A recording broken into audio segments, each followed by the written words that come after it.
The ultimatum. Commander Lena Hayes stood at the observation deck of Outpost Vega, the furthest human military installation from Earth.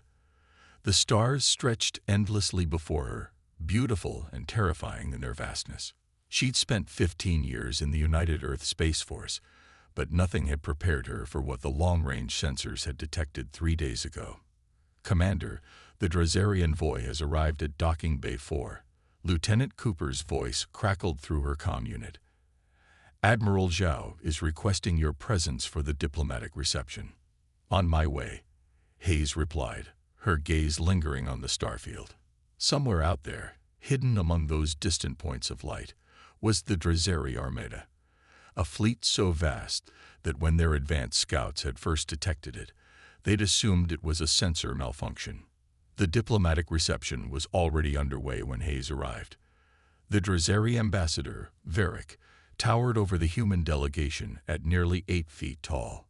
His crystalline exoskeleton caught the light as he moved, refracting it into dazzling patterns across the reception hall. Despite their imposing appearance, the Drazeri had approached Earth with what seemed like peaceful intentions, offering technology exchanges and cultural cooperation. Admiral Zhao, a veteran of the Mars conflict and the most decorated officer in the Space Force, greeted Hayes with a subtle nod. The tension in his shoulders told her everything she needed to know. He didn't trust these aliens any more than she did. "Commander Hayes," Varric's voice resonated with harmonic undertones that human vocal cords could never produce. "I've heard much about your exploits defending the Europan colonies from the asteroid swarm.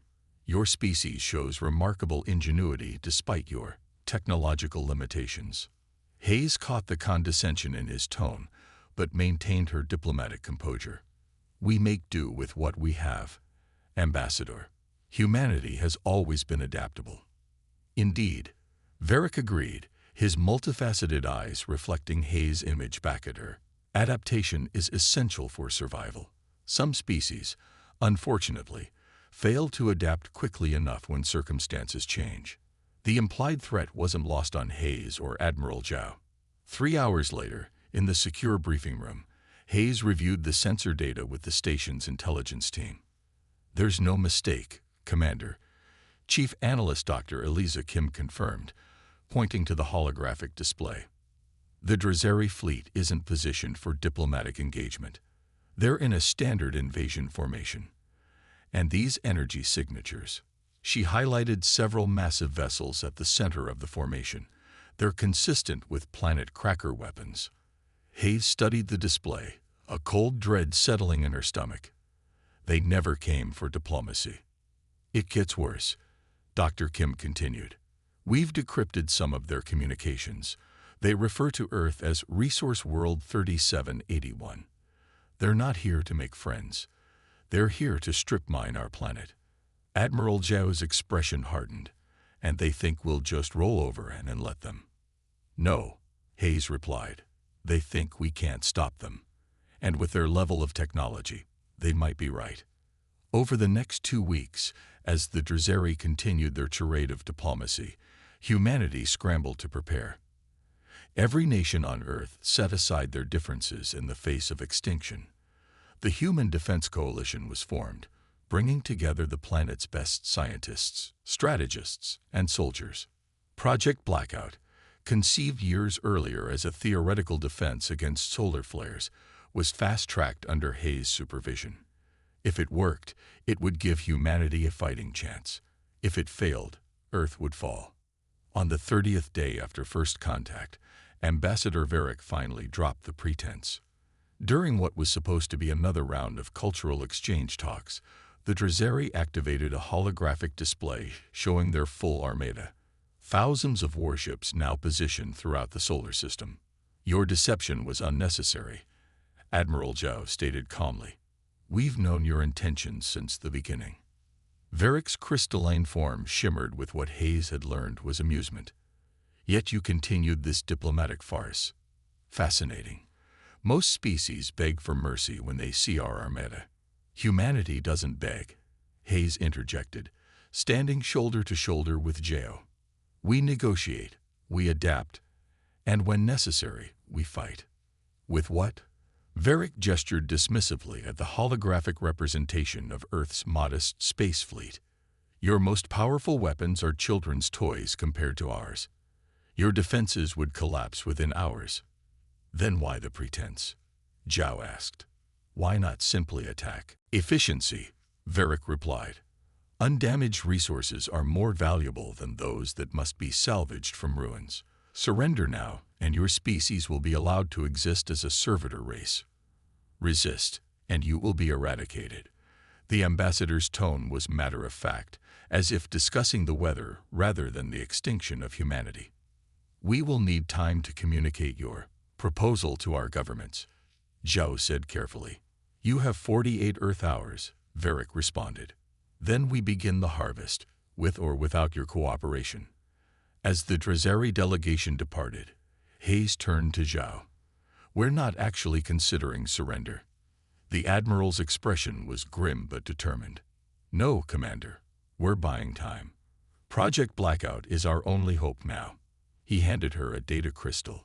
These are your new orders, directly from the Coalition Security Council. Effective immediately, you're being given command of the Aurora, our newest prototype vessel. She's been constructed in secret and is waiting for you at the Dark Side lunar base. Hayes accepted the crystal, understanding the weight of what she was being asked to do. A single ship against their armada won't make much difference, sir. The Aurora isn't meant to fight them head-on, Zhao explained. She's designed to deploy the blackout system. If we can't match their firepower, we'll change the rules of engagement entirely. 40 hours later, Hayes stood on the bridge of the Aurora, a sleek vessel unlike any other in Earth's fleet. Designed for stealth rather than direct combat, she carried the culmination of humanity's desperate innovation, the blackout device. Final systems check complete, Commander, reported Lieutenant Sarah Chen, the ship's operations officer. Blackout modules are ready for deployment. Hayes surveyed her crew. 12 of the best officers Earth had to offer, each chosen for their specific expertise and their unwavering courage. None of them harbored any illusions about their mission's chances of success. The Drazeri expect us to either surrender or make a futile last stand, Hayes addressed her crew. They've encountered hundreds of species across the galaxy, and their technological superiority has always guaranteed their victory. But they've never faced humans before. She activated the tactical display, showing the Drazeri fleet positions. They don't understand what makes us different. Our history is filled with smaller, outmatched forces defeating supposedly superior enemies through innovation and sheer determination. She zoomed in on the massive command vessels at the center of the Drazeri formation. In 6 hours, they'll launch their attack. By then, we need to have the blackout network in place. If we succeed, we give Earth a fighting chance. If we fail, she paused, meeting the eyes of each crew member. Then we go down fighting, as humans always have. Lieutenant Commander Marcus Jackson, her second in command, stood a little straighter. The blackout protocols are loaded, Commander. On your order, we'll begin deployment. Hayes nodded, feeling the weight of humanity's future on her shoulders. Take us in, silent running. Let's show these aliens what happens when they threaten Earth. As the Aurora slipped away from the lunar base, moving silently through the darkness of space toward the unsuspecting Drazeri fleet, Hayes allowed herself a moment of grim satisfaction. The aliens thought they knew what humanity was capable of, but they were about to learn a harsh lesson. They had come expecting surrender or a glorious victory. Instead, they would face humanity's ingenuity, determination, and wrath. The ultimatum had been delivered, but the Drazeri had made a fatal error in their calculations. They had given humanity time to prepare. The Reckoning. Supreme Commander Krax of the Drazeri Collective stood on the command deck of the Worldbreaker, the largest vessel in the Armada that had conquered 1,000 worlds. Through the vast viewing portal, the blue-green jewel of Earth hung suspended against the blackness of space, appearing deceptively fragile and ripe for harvest. The deadline has passed, Sub-Commander Telax reported, his crystalline exoskeleton clicking as he approached. The humans have not responded to our ultimatum. Krax's multifaceted eyes narrowed in what might have been amusement. As expected, their primitive scans show they've mobilized their pathetic defense fleet. They intend to fight. Shall we commence the preliminary bombardment? Tlax asked, already inputting commands into the tactical array. No, Krax decided. Their resistance is an inconvenience, not a threat. Deploy the harvester ships immediately. I want resource extraction to begin within the hour. Target their largest population centers first. The shock will shatter their remaining resistance. Throughout the massive Drazeri Armada, harvester ships began powering up their engines, preparing to descend upon the defenseless planet below. Their sensors showed Earth's military vessels moving to defensive positions, a futile gesture that the Drazeri commanders barely acknowledged. Aboard the Aurora, Commander Hayes watched the Drazeri fleet through specialized sensors designed to function even within blackout conditions. All modules deployed and synchronized, Lieutenant Chen reported. Blackout field integrity at optimal levels. Hayes took a deep breath. This was the moment that would determine humanity's fate. Send the activation signal to all modules. Execute Blackout Protocol Alpha. Throughout the solar system, hundreds of stealthily deployed modules simultaneously activated, creating an expanding wave of energy that the Drazeri sensors never detected until it was too late. The wave passed through the alien armada like a ghost, leaving no visible trace of its passage. On the Worldbreaker's command deck, chaos erupted as systems began failing one after another. Supreme Commander, a panicked technician called out. Our communications network is down. We've lost contact with the fleet. Impossible, Krax snarled, moving to the main control interface. Switch to auxiliary systems. But the auxiliary systems responded no better than the primary ones. As Krax watched in growing alarm, the tactical display flickered and died, followed by weapons systems, long-range sensors, and finally, the gravitic stabilizers that kept the massive ship oriented. What is happening? He demanded, his harmonic voice distorted by rage and confusion. Press the advantage, Hayes ordered. Target their command ships. Without centralized control, their tactical advantage is nullified. Hour after bloody hour, the battle continued. The Drazeri fought with increasing desperation, forced to rely on backup systems and manual targeting. Their superior numbers still made them dangerous, but they were facing an enemy they had fatally underestimated. In a desperate gambit, Supreme Commander Krax ordered his remaining ships to concentrate fire on what their limited sensors identified as the sources of the blackout field.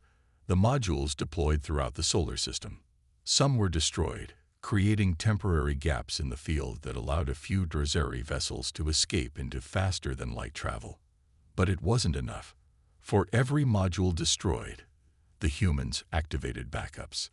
The blackout field held, and the Drazeri fleet continued to crumble under humanity's relentless assault. 18 hours after the battle began, Commander Hayes received the transmission she'd been waiting for. Supreme Commander Krax is requesting communication, Lieutenant Chen announced, surprise evident in her voice. Hayes straightened her uniform. Put it through. The holoscreen flickered to life, showing the Drazeri commander. His once gleaming exoskeleton was cracked in places, and the harmonics of his voice were distorted with barely contained fury. You have violated the natural order, Krax accused without preamble. Inferior species do not defeat the Drazeri collective. And yet, here we are, Hayes replied calmly. Your armada is in ruins.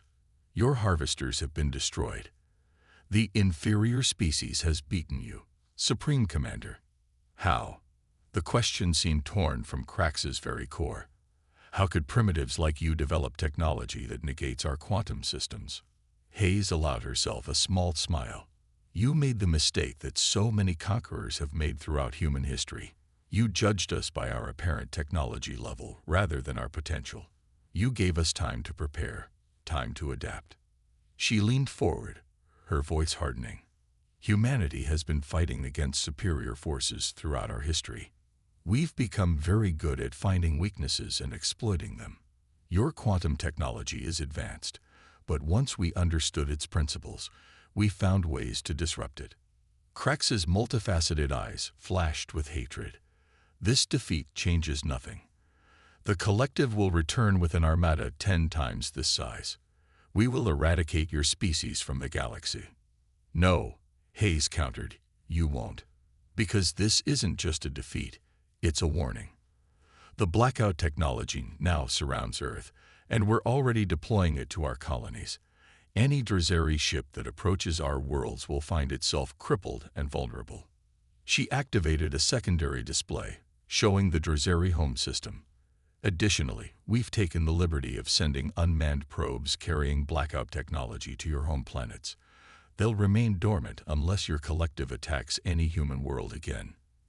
If that happens, your civilization will experience the same technological collapse you've encountered today. Krex's crystalline body seemed to lose its luster as the implications became clear. You're bluffing. You couldn't possibly have reached our home systems already. We mapped your quantum communication network during your initial diplomatic visits, Hayes explained. Your faster-than-light communication system created a perfect pathway directly to your core worlds.